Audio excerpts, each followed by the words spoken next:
तरी जे महिला विधेयक होतं ते कुठेतरी पारित होणार होतं. मात्र ते पारित झाल्यामुळे आज मुंबईमध्ये देखील महायुतीचा मोर्चा पार पडणार आहे. काय सांगाल? एकतर काल मुख्यमंत्री महोदयांनी जे चॅलेंज केलं होतं की कुणी डिबेटसाठी यावं, त्यासाठी आदरणीय सुप्रियाताई सुळेंनी ती चॅलेंज स्वीकारलं. मला असं वाटतं समोरासमोर बसून त्याच्यावरती एकदा डिबेट होऊन जाऊ द्या यात, अशी आमची सगळ्यांचीच इच्छा आहे की आम्ही विरोधी पक्षातले सगळे आणि सत्ताधारी पक्षातले ह्याच्यावरती डिबेट करूयात ना. आणि महाराष्ट्रातल्या माता भगिनींना देखील कळेल की महिला आरक्षणाला कोणाचाही विरोध नाहीये. जे 2023ला पारित झालेलं आहे लोकसभेमध्ये, त्याच्यानंतर आत्ता जे आहे हे महिला आरक्षणासंदर्भामध्ये नाहीये, तर डिलिमिटेशनचं जे मतदारसंघांमधल्या डिलिमिटेशन संदर्भातला जो एकतर्फी निर्णय घेण्याचा सरकार प्रयत्न करतंय, त्या बाबतीमध्ये आज विरोधी पक्षाची जी भूमिका आहे ती सरकारने ऐकणं गरजेचं आहे. आणि आज विविध ठिकाणी मोर्चे काढून मला सगळ्यांना विचारायचं आहे की हे साध्य काय होणार आहे. तुमच्या भारतीय जनता पार्टीचीच सत्ता असताना मणिपूरमध्ये ज्या माझ्या माता भगिनींच्या बाबतीमध्ये जी या घटना घडलेल्या आहेत त्या बाबतीमध्ये कुणीही त्यावरती बोललेलं नाही.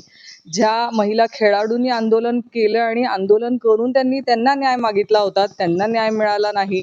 आज महाराष्ट्रामध्ये ही काही वेगळी परिस्थिती असं नाही, अनेक महिलांवरती अत्याचाराच्या घटना ह्या समोर येत आहेत, त्यांच्या बाबतीमध्ये कोणी बोलत नाहीये.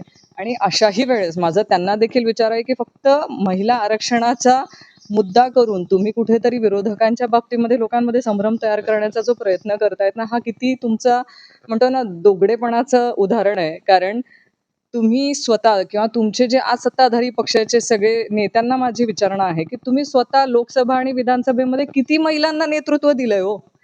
गेल्या अनेक वर्षांचा ज्या काँग्रेसवरती तुम्ही टीका करतात ना, त्या काँग्रेसचा जर तुम्ही रेकॉर्ड काढला तर सगळ्यात जास्त महिला नेतृत्वांना संधी देणारं काँग्रेस, राष्ट्रवादी काँग्रेस हे पक्ष आहेत.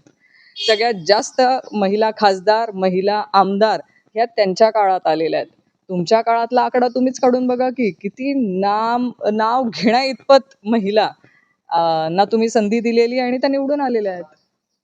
यावरूनच देवेंद्र फडणवीस म्हटले की माझ्या स्तरावरील जोही कोणी नेता आहे मी डिबेट करायला तयार आहे. यावरूनच सुप्रिया सुळेंनी त्यांना सांगितलं, त्यांचं आव्हान स्वीकारलंय. काय सांगा?